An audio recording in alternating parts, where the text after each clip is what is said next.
Hi எல்லாருக்கும் good evening. இன்றைக்கி என்னன்னா நம்ம அப்புறம் வந்து குஞ்சு பொரிச்சிருக்கு, அதை தான் இன்றைக்கி வந்து பார்க்க போகிறோம்.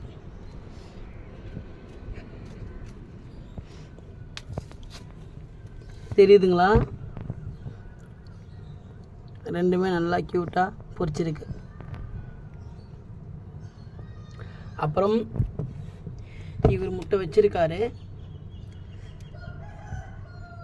ஆல்ரெடி ஒரு வீடியோவில் சொல்லியிருப்பான்ல, நம்ம மெயிலுக்கு வந்து ஒரு ஃபீமேல் வாங்கிட்டு வந்து போட்டிருக்கேன்னு சொல்லிட்டு, அது இதுதான். இவர் 2 முட்டை வச்சுருக்கு. இவர் பொறிக்க ஒரு 10 நாள் ஆகும். அப்புறம் இன்னும் ஒருத்தர் இவர் முட்டை வச்சுருக்காரு. இவர் பொறிக்க ஒரு 8 நாள் ஆகும். இதுதான் அவங்களோட அப்பா.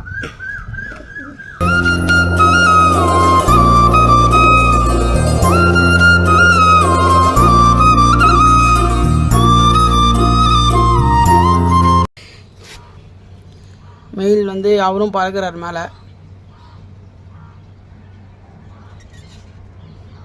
எல்லோரும் மேலே பறந்துட்டுருக்காங்க.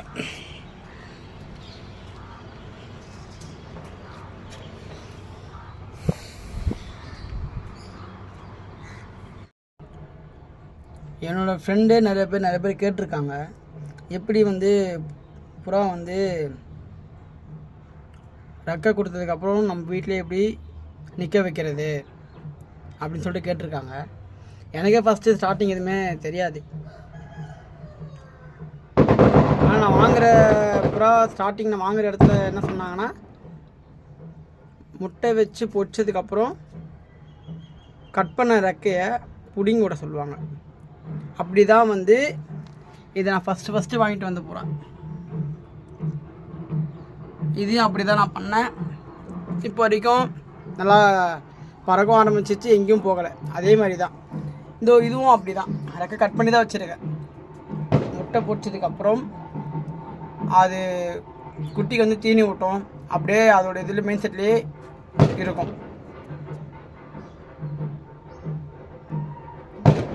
மோஸ்ட்லி எல்லோரும் என்ன பண்ணுறீங்கன்னா, எனக்கு சொன்னதை நான் உங்களுக்கு சொல்கிறேன்.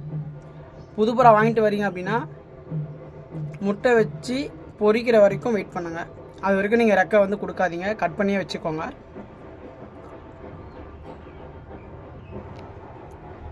அவ்வளோதான்.